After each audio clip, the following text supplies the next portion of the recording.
Hello art friends, it's Carolyn bringing you another page from my art journal. I'm using this Sizzix mini die cutting machine with some Tim Holtz skeletal leaves. And a little tip for you, I found that when you put your finger behind the part you're punching out, that really helps them not hang on and cling.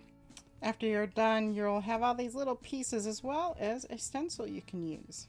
So I'm taking my die cut, spraying them with some Dina Wakley gloss sprays and Tim Holtz distress sprays. And next I'm adding some embossing powder I have from Seth Apter. Embossing leaves this really interesting enamel-like finish to my die cut leaves.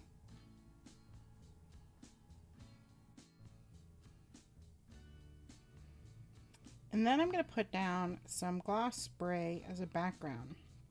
I decided on this final color from Tim Holtz, which is a distressed spray. And once I glue down all of my leaves, I'm going to add a background with some acrylic paint.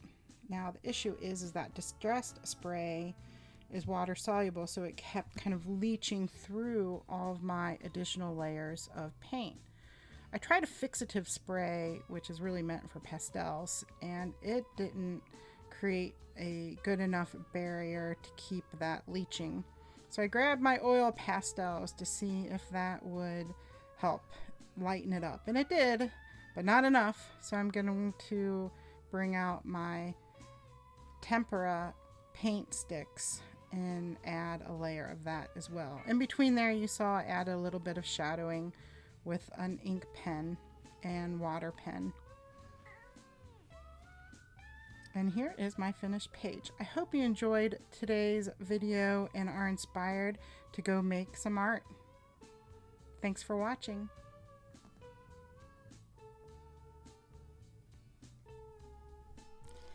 Thank you for watching. Please remember to subscribe, hit that notification bell, comment, give us a thumbs up, and share.